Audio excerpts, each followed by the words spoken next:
3 weeks from tonight, we will have an official starting point for the run to the college football playoff. That's when the selection committee unveils its first official rankings. At the moment, we have 12 undefeated teams, Alabama and Clemson among them as expected.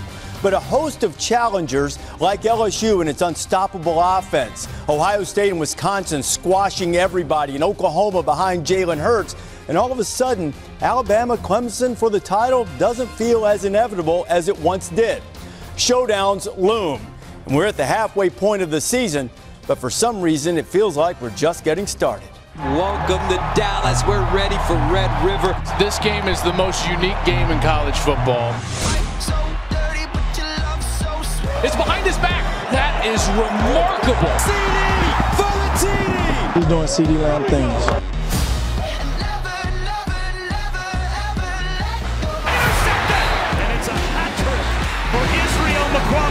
From 42. Hold it! Unbelievable! South Carolina wins! It's a hell of a day to be a Gamecock, isn't it? It's that time, baby! Let's go! Let's go! Touchdown! Baylor wins in double overtime! Touchdown! Ian Book! Sarum has a touchdown! Welcome to Death Valley, where opponents' dream come to die.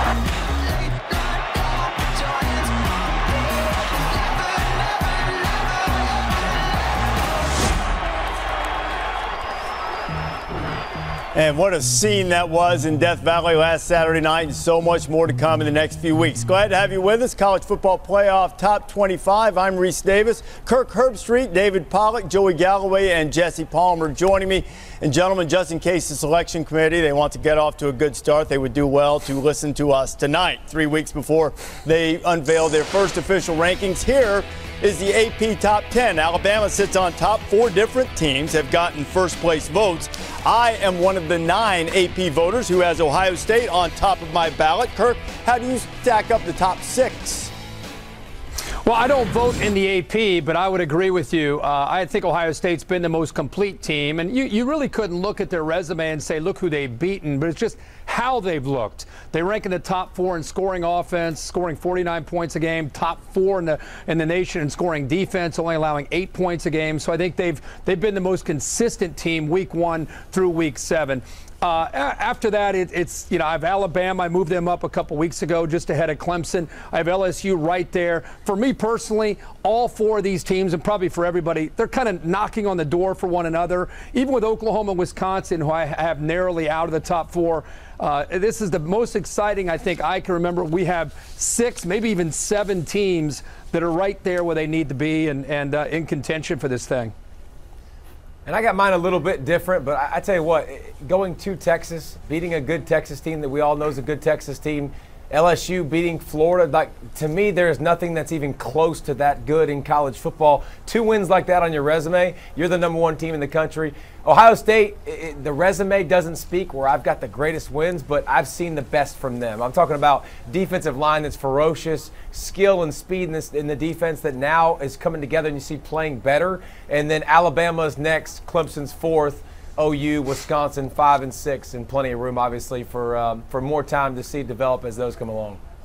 And David, I've got Alabama number 1. Guys, guess what? 2 is human. Finally threw an interception. Their defense that has a ton of freshmen in the front 7, they continue to battle. They've got a common opponent with Clemson. I think their win against Texas A&M on the road maybe a bit more convincing than Clemson's win against the Aggies at home. I've got LSU at 3. I don't think LSU's been as dominant as David Randa would have hoped this year on the defensive side of the football, but you can't argue with their resume and what Joe Burrow's done. Oklahoma's defense to me looks legit at number 5. I've got Wisconsin on the outside at 6 looking in. And just once again, you guys are all wrong, but I'm getting used to it. Every year we have to start off like this. The defending national champion in Clemson is undefeated. Does not bother me that they narrowly beat North Carolina. They're still undefeated. They're number 1. There is one team in this top 6 that has been absolutely battle-tested, and that's LSU, with some great wins. David Pollack mentioned those wins. It's top 10 wins, so they deserve to be at number 2.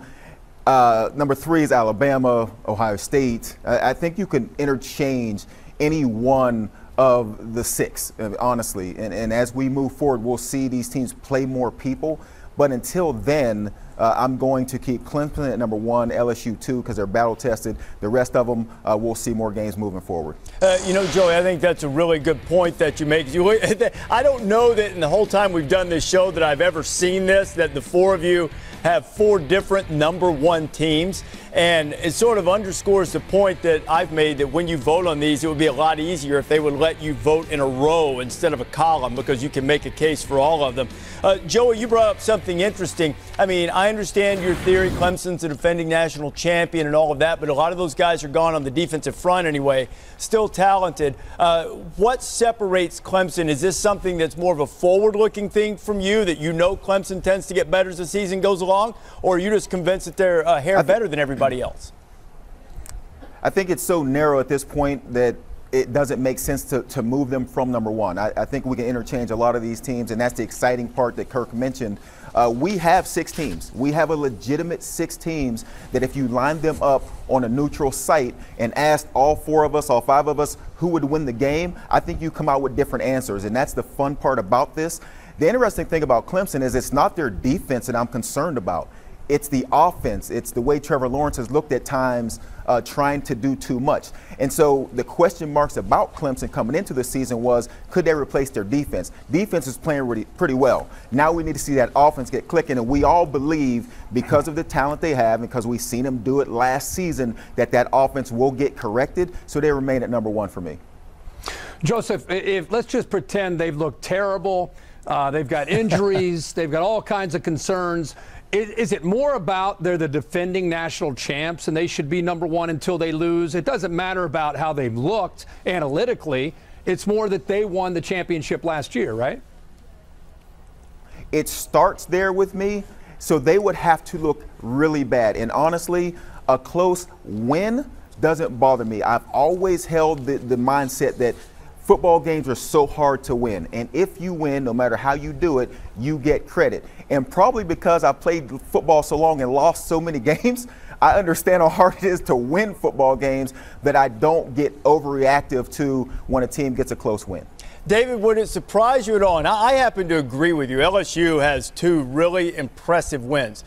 Would it surprise you to know that the number 1 team in the country, according to strength of record, and also a team that's right at 40 spots better in strength of schedule than LSU, is Alabama? Yeah, that would be surprising when you say that. It's true. I know it's true, but I will also say, Reese, let me ask you a question then.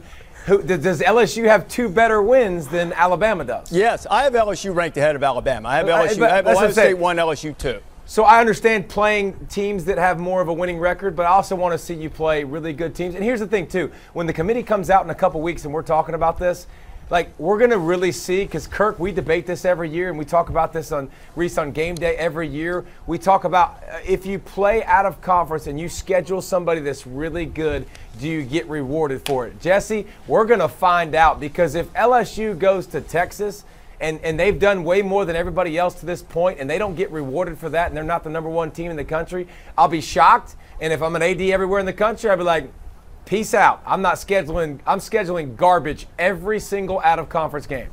Well, and it's interesting, too, David, just depending on how people want to look at this and what matters more to you and what the committee will favor, whether it's resume and strength of schedule versus eye test, because I think all of us had Wisconsin at number 6. You could look at their resume and say they've got a common opponent with Ohio State in Michigan State. They beat Michigan State more convincingly than Ohio State did, and they probably have a better win against Michigan than Alabama or Clemson right now with respect to the top 25 rankings as they stand right now. They've been dominant on defense. They're running the football on everybody. Jack Cohen's looked good as well. So it's really, really interesting. I think that kind of strengthens the point what everybody's saying here is that you could really make a case for any of these 6 teams early in the season based on whatever it is that you favor the most. You know, Jesse, I can't imagine the committee, if these teams keep winning, I don't know if they're going to go in there and take coins and just kind of flip them up and just kind of say, okay, hey, we got one for LSU. Put LSU on the board. Honestly, this is as tough a year as we can remember. Now, they will tell you that this was all built for the end of the year, and of course it is. But in the meantime, for guys like us that sit around, it's so subjective. It really depends on how each of us five and other people around the country, what's important to you. And right now, I think it's a combination of resume and who's looked the most complete, who looks like they're the best team based on how efficient they've been and how dominant they've been, no matter who they play. But, David, I'm with you 100%, and it always comes down to this. Who's willing to go outside and challenge themselves in September and get their players excited to play a game like Texas and LSU? And then you get to the end of the year. Here's my theory, and it's going to come up. If Alabama wins out and they go and win the SEC, and LSU goes to Tuscaloosa and loses a shootout, and their one loss is to Alabama, and they were willing to go play Texas and Austin, and they're sitting there at 11-1, I don't know who's going to be there at 4, 5, and 6.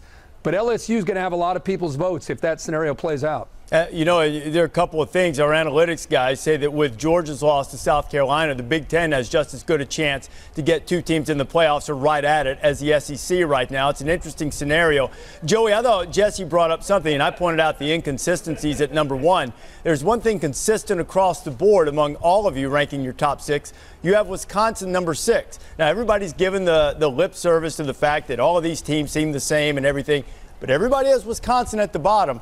Why? Do we not believe in Wisconsin as much as we should?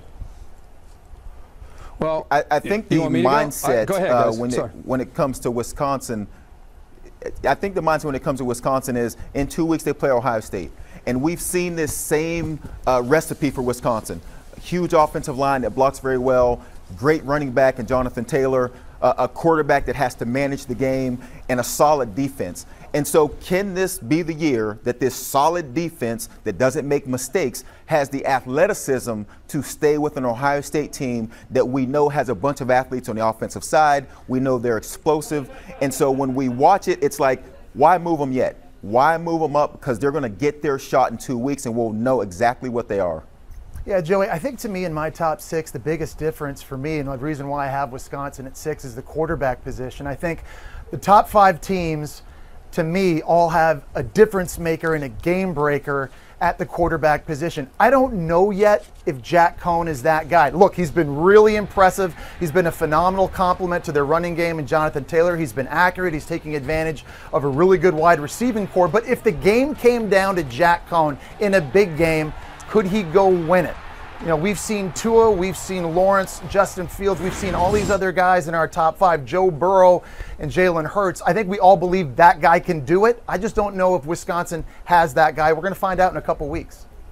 And I think, Joey, what you said in your statement, I think is what drives people across the country absolute bananas, is when you go, well, we've seen it in the past, and we've seen Wisconsin struggle in the past, and they go, well, wait a minute. We should judge every year in itself. It shouldn't matter what they've done in the past. It should matter just the here and now. And all we can do is watch the tape. And all we can do is see what they've done.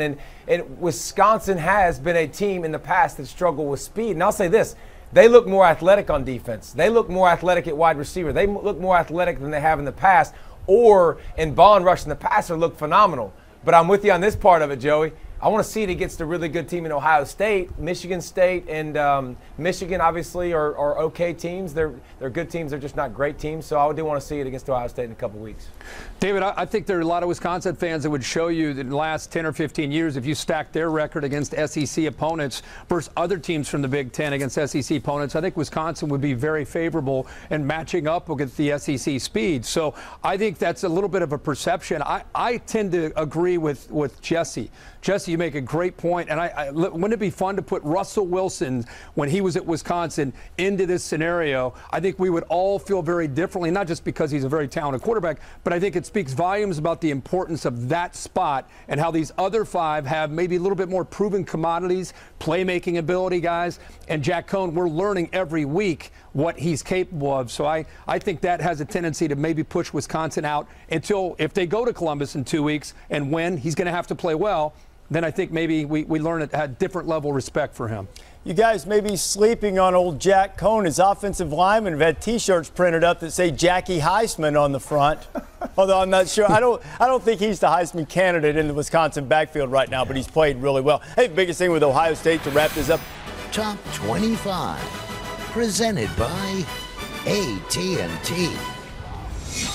A couple of SEC East teams lost on Saturday for the first time. Georgia stunningly somehow found a way to lose to South Carolina in double overtime. Both teams trying to give it to the other team until finally South Carolina accepted the gift. And then a great game between Florida and LSU Saturday night. It's a 2-touchdown win for the Bayou Bengals, and a game that if you watched it, if you were there as we were, it was much closer than that. Florida, I don't know if Florida didn't gain more respect by coming out of it with the way it played against LSU on Saturday night. Kirk, you called the game. Both teams, though, now have the won and the loss column. Who has a better chance to recover and make it back in to the college football playoff? I think Florida right now, after the last 2 weeks, what we've seen from Kyle Trask and from this offense, everybody looked at that as, man, this guy had started since he was in 9th grade. How are they going to handle this? They've actually gotten better offensively with Felipe Franks out, Kyle Trask in. I think they're more efficient. I think he's getting the ball out quicker to the wide receivers and the tight end, Kyle Pitts. And I think their defense is outstanding. So Georgia can obviously recover, but based on not just them, Georgia losing to South Carolina guys, but just based on the way Florida has looked, Dan Mullen's doing an incredible job with this bunch because they're somewhat limited, but they're finding ways to find matchups. So I think Florida right now, even off a loss, is trending in a much better direction. Yeah, and I'd rather be Florida looking at my schedule the rest of the way. I have to play Georgia, and that would obviously suit itself out, but Georgia still has to play Auburn regardless. So I think and so Florida has to beat Georgia, and then Missouri's probably their next toughest game because Florida State at the end of the season is going to be obviously it's not going to be a true challenge probably like we would think. So I think Florida's sitting in a better position now. Again, they have to beat Georgia, and Georgia's a more talented team. But what Georgia showed you last week was kind of disturbing when you talk about from the quarterback position of Jake Fromm and all the experience and the inexperienced wide receivers not winning on the outside. So I think Florida's schedule looks better for them to possibly run the table than Georgia. And I think I'd rather be sitting in Georgia's position actually with a chance to make a statement against an Auburn team that Florida's already played. And so it gives me a chance. I know what they've done against them, but I just took a really bad loss. And so I want to have a chance to go make a statement against a team that I know Florida's already played, and Georgia already has a win against Notre Dame on their schedule, which is a top 10 team. And so Georgia is sitting in a position where if they win out, they'll be fine. And I believe that because of the Notre Dame win, and again, you guys mentioned it earlier, we want these teams to go play someone. Well, Georgia did that, and they won the football game, and it'll be huge on their resume moving forward. Georgia's sitting in a pretty good position if they can get past a Florida team that we know to be a pretty good team, even though they lost to LSU. Yeah, and Joey, I think Georgia's still the best team in the SEC East. Look, I think they're a very, very good team that played very, very poorly against South Carolina. I don't care who you are. You go -4 in turnover margin, you're not going to beat anybody. But to me, it wasn't like South Carolina exposed Georgia in some way schematically that other teams are going to kind of point at. You got to stop the run when you play the Bulldogs. South Carolina held them to 4 yards a carry, but you can't expect Jake Fromm to turn it over 4 times week in, week out. It's just not going to happen. He has been a rock. He's played in so many big games. He's such a great leader with so much moxie. In those big moments, I think he shines, and that's why I think Georgia is going to beat Florida and Auburn and maybe an SEC championship game because of him.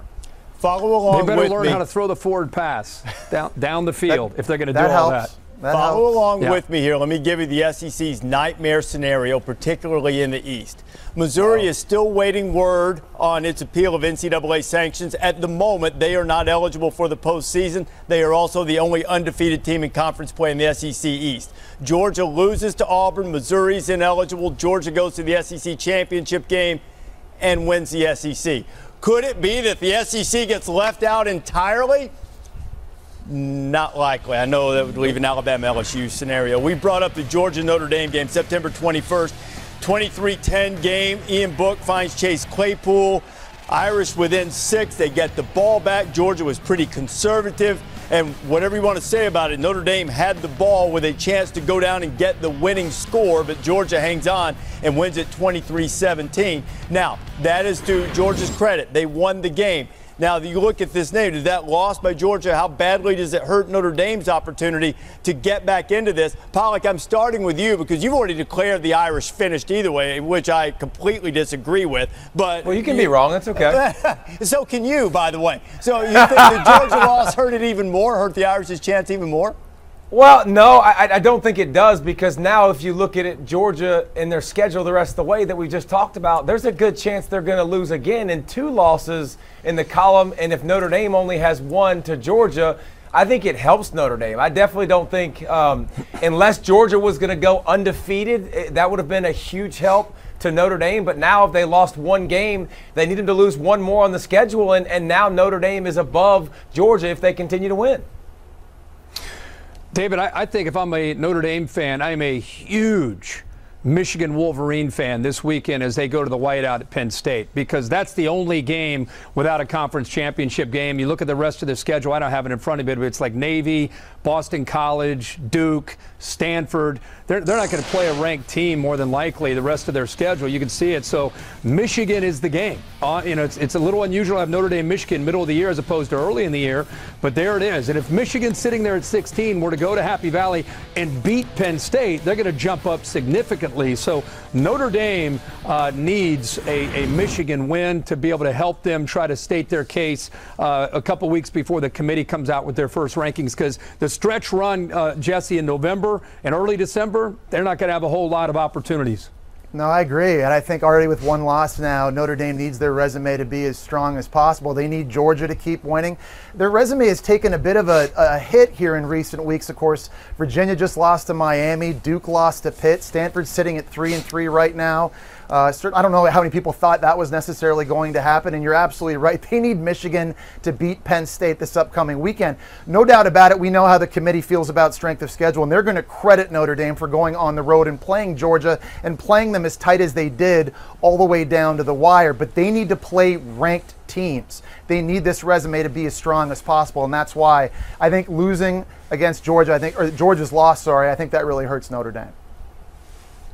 I think any loss in the SEC that damages the conversation of the SEC getting 2 seats in the playoff, it helps everyone else. But like you guys said, you look at that Notre Dame schedule, they don't just need Michigan to beat Penn State. They need Michigan to run the schedule, knock off an Ohio State.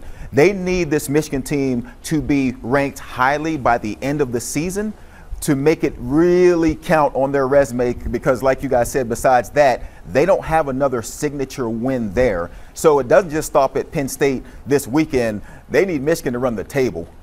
This afternoon, I got those analytics guys of ours in a headlock, and as I mentioned earlier, they say because of Georgia's loss that the Big Ten now is just about the same chance as the SEC of getting 2 into the playoff, and in theory, both of those things would be detrimental to Notre Dame's opportunity to get a spot in the playoff.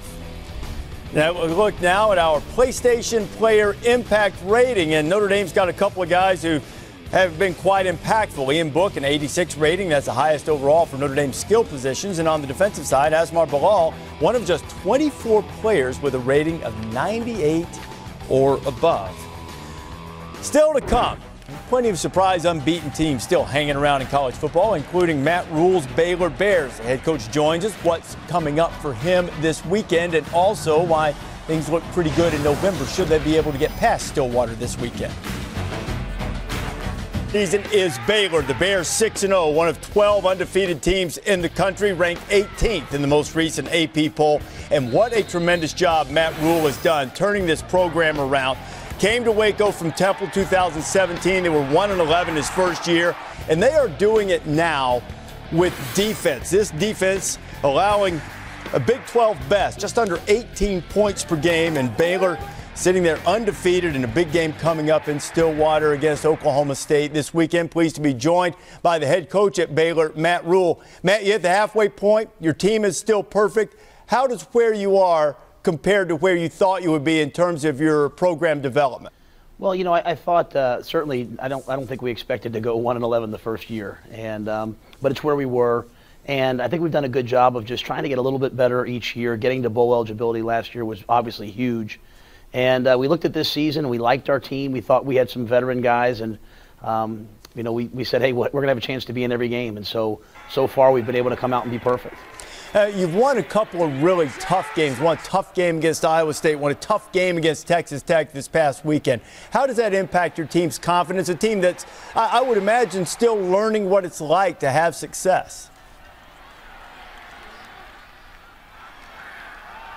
Yeah, it's been up and it's been down. We had a 20-point lead against Iowa State. We had a lead on Saturday and let the other team come back and take the lead. And so we had to go 99 yards in just over a minute. But I think our team's confident. We have a lot of confidence in Charlie Brewer, our quarterback.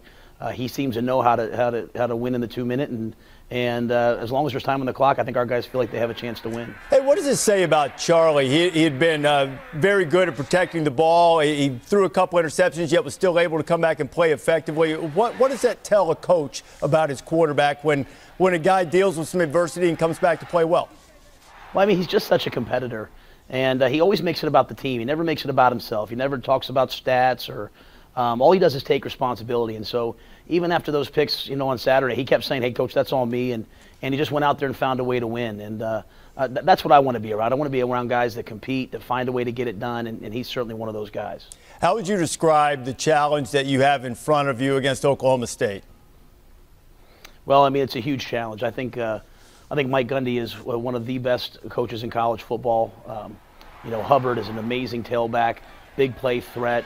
Tyler Wallace, won the Blitnikoff last year. You can't try to take away the run because, he can hurt you at any moment. And Sanders is a dynamic young quarterback. And, they've had a bye week. They've had 2 weeks off. I think Coach is 5-0 coming off bye weeks. It's their homecoming. We're on the road. It's a tough place to play. And so I think there's a lot of obstacles. But, at the end of the day, it's football, and our guys are going to go out there and compete and practice and play and go on the road and hope that we play our best game, knowing that we have to play really well to have a chance against this great team. I think sometimes the narrative of lack of defense in the Big 12 gets a little bit overplayed, but your team has established an identity on defense, and perhaps in some ways you are stylistically a little different from some other teams in the conference. How do you think that helps you? Well, we're a team that, we're going to try to play defense no matter what. We're going to put great players on defense. We're going to hit in practice. We're going to prepare to play defense. We're going to run the ball on offense to try to help our defense. And, we believe that you have to play great complementary football to win at a high level. And so, we've come a long way in the last 2 years. Statistically, we haven't been very good the last 2 years. And so far through 3 games, we're not where we want to be, but we're doing a really nice job. And it's really hard in the Big 12. There are great offenses. There are great quarterbacks. There's great OCs. And so it's a weekly challenge. It's a quarter-by-quarter challenge to play great defense. So I know I'm not going to get you to peek ahead, given that you're on a quarter-by-quarter challenge basis. Oklahoma State's a challenge in and of itself. But in the month of November, if you're still in contention, you get Oklahoma and Texas at your place back-to-back weeks. How do you approach that with your team in terms of what potentially is in front of them? I think, we just try to always be really honest with our guys. And, I think our guys, they know what it means to go to Oklahoma State. And they know what it means to play Oklahoma State. When we went there in 2017, all these guys that are playing, they were freshmen. And we lost 59-16. And the only reason it wasn't 66-16 is because Coach Gundy was kind to us. And so they know that we're walking into a hornet's nest. And, so, I think that's one of the great things about being in the Big 12 is that we play everybody every year. And there is no, there's no mercy. You don't get to skip someone. Someone doesn't rotate off your schedule. And so we know that it's going to be an unbelievable battle. So, I'm pleased with our guys. I'm pleased that we're relevant. I'm pleased that people are talking about us. I'm pleased that, we're a story that's out there. But we understand that we've earned that by playing, and we have to continue to play. And certainly this Saturday, in this hostile environment. Matt, we look forward to it. Congratulations on the success so far. I look forward to seeing you down the road. As Matt Rule was doing a phenomenal job also pumping up that opponent this weekend in Oklahoma State. He even gave Tyler Wallace a Blitnikoff last year, which Jerry Jeudy won. But, hey, it's to be expected. He's got a big challenge coming up this week. You look at our All-State playoff predictor and the chances to send a team to the playoff for multiple teams. You see how much closer it's getting for the Big Ten and the SEC right now. And it's gotten close in terms of just sending one. Those are the favorites. The Pac-12 sitting there at 11%. And if the Pac-12 Pac-12 does in fact miss the playoff again, Jesse, they'll probably have that one play in the Oregon-Auburn game to blame if the Ducks don't fall again, because Oregon's been playing great football since that point, really played well except for the fourth quarter of that game. How do you assess the Pac-12's chances to somehow work its way back in here? I think it's going to be really tough, Reese. I don't expect the Pac-12 to make the playoff. And one thing I respect about their conference, they have so much parity. It's not like the ACC where it seems like it's Clemson and then everybody else. I think there's a lot of really good teams in the Pac-12 that any given Saturday can beat the other team. And right now you've got 3 one-loss teams left. 2 of them play this weekend in Arizona State and Utah. The other one, Oregon, plays a tough game against Washington on the road. They still have to play Arizona State, and who knows, maybe Utah in the Pac-12 title game. But I think Auburn's really the key here, guys. There's a chance Auburn finishes the season with 4 losses, and if that were to happen, it would be a similar situation to last year where a Pac-12 champion, maybe Oregon, ends up losing to an Auburn team that might end up 3rd in the SEC West. Maybe they're the 5th best team in the SEC, and in that situation, I don't think it would bode well for the Pac-12. But I think there's a really good chance that there's going to be a 2-loss champion in the Pac-12 this year. Yeah, it's going to be tough. And Reese, you mentioned earlier one of those scenarios where everybody had to beat everybody else in the SEC for the SEC to get left out. I think it's going to take a couple of those scenarios in a lot of conferences for the Pac-12 to find their way back in. But I think it's interesting, though, and Kirk has always mentioned this, we should give teams credit for making an attempt at playing in Auburn to begin your season. Even if you lose that game, how much respect are you giving for scheduling that game? And they went into the fourth quarter with a lead in that game. And so they played well. They just didn't finish it off and get the win in that situation. And so they have Arizona State, who I believe is 17 now. They have Washington this week as 25. And if they get Utah in the Pac-12 championship game, who could also be a highly ranked football team, their resume may be okay. And then the question mark comes down to what Jesse mentioned, what Kirk has mentioned in the past. How much respect do you get for being willing to go out and schedule an Auburn team, your first game of the season, fresh out the box? We all appreciate it, but what does the committee say about it when it's time to talk about your wins and losses?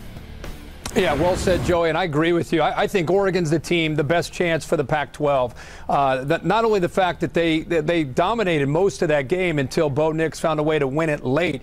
This Oregon defense, guys, every single week, if they were playing in any other conference, they'd be getting a lot more attention, and a lot of people would be paying attention what Andy Avalos, who could be up early for Frank Broyles consideration because of what he's done coming over from Boise State. So it's not just Oregon and their uniforms and Justin Herbert and all the offense, because they have that, but they're playing defense now. And I think, David, that to me is the difference. Now, if they go to Seattle, which is never easy to do, and beat Chris Peterson, I'll be anxious to see what metrics Reese comes with us next week when it comes to the Pac-12, because ASU, Utah, Oregon, and Washington, things are going to start to change starting this weekend with the winners advancing. I think Oregon is the team, as we sit here right now, that still has a legitimate shot, if they were to win out, to make it and have an argument at the end of the year.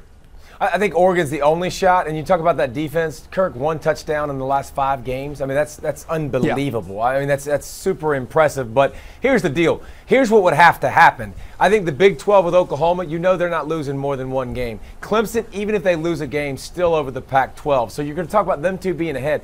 You're going to have complete chaos in the 2 conferences that we're talking about getting 2 teams in. That's what Reese was talking about a little while ago. SEC, Big 10. Those 2 conferences have so many contenders. It would literally have to be a game of beat each other up like you've never seen for that to happen. I know it's 11%. I think it's 0. I really don't think there's any way the Pac-12 gets in unless it's complete and total Armageddon. Okay, I don't have time to go all the way around the horn on this, but Pollack, I'm going to hit you on this. Is that as it should be? Is Oregon as good or better than these teams we're talking about, and they're being unfairly dismissed? I think they're as good as a lot of these teams. Reese, we do the poll every week, right? And you start talking about this. I think when you start looking from 12 to 25 down, there's not a lot of difference. So, I mean, I think they're a pretty daggum good team. All right, as things go on, we'll talk more and more about this. If Oregon wins against Washington. And make big plays like you saw a year ago when he takes the slant and takes it to the house from a long way out. So maybe KJ Hamler's a different and just more depth and more athleticism in that defensive front 7 for Penn State, because that's a dirty front 7. It's so good. Yeah, it is, David. I love Shaka Toney and YGM. And these guys are creatures coming off the edge. These guys are so disruptive. And you mentioned the athleticism, not just pass rushing, but I think helping control maybe some of the run game from Justin Fields at the quarterback position.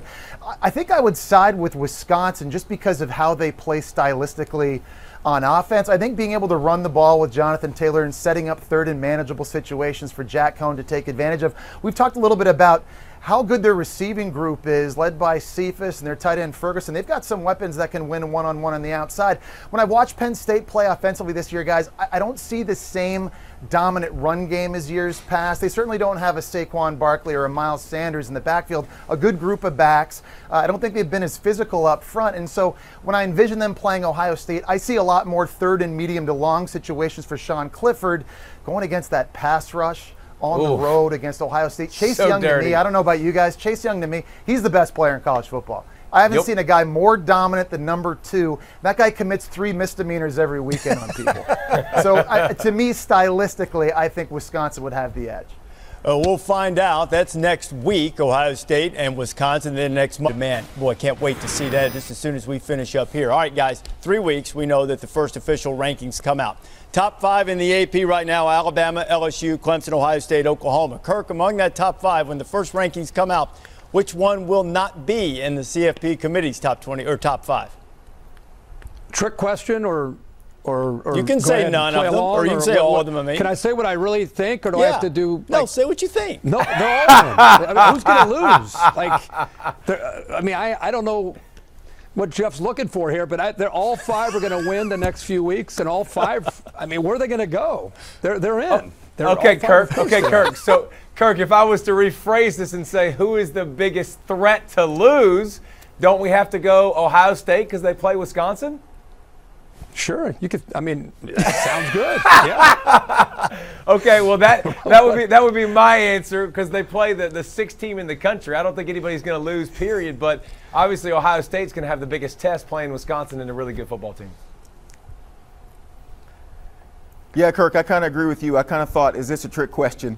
You would have to say that Wisconsin's going to beat Ohio State. Alabama, LSU play the week after. So I think we should have had this question like, who was going to be out the week after the first rankings come out? Then we had a conversation. But the way it stands, these top 5 will be back, same top 5 when we have the first show. Tennessee's not onside kicking. They're not punting. Bama goes down to the Vols. Just kidding. Nobody's going to lose. I think the best chance, I agree with David, I think is Ohio State. We've talked about Wisconsin and their defense and Jonathan Taylor, et cetera, et cetera. Before the first ranking comes out, Auburn will go play LSU, but with the way Joe Burrow is playing with Jartavius Whitlow's injury at running back for Auburn, I don't see the Tigers losing that one. So I'd say the biggest threat to lose would be the Buckeyes at home in a noon window against Wisconsin. No. It says which top 5 team will not be in. Jesse, I got you down for Ohio State will not be exactly. in. All right. Write it down. Before you guys get all smug, if we'd started this show last week and Georgia had been in the top 5, you guys, oh, no way Georgia loses before then. True story. Yeah, true story. True. That's true. So we'd have still answered the same. We'd have just been wrong. I don't see the Vols rallying to knock off Alabama like David or like Jesse said. Mississippi State's not going to really rise up and get LSU either, boys. That ain't happening. Sandwich game, David. Sandwich game for LSU. Joe Burrow's got a big sandwich this year, though, bro. It ain't the same sandwich. Yeah, it's a hoagie. He's got a foot long, dog. It's a hoagie. It's a grinder. Yeah, they play. Well, I don't know if that's the right metaphor because that would mean that it was kind of hard to stomach, right, and hard to take care of. So you never know. Sort of like that South Carolina-Georgia game, you always have some type of surprise on the way. Gentlemen, that was fun. 3 weeks from now, we'll have the official rankings to work with. And remember, on this show, you see the rankings as soon as we do. So once that happens in 3 weeks, we'll react in real time with you. The American Game, part of our CFP 150 project coming up. College football and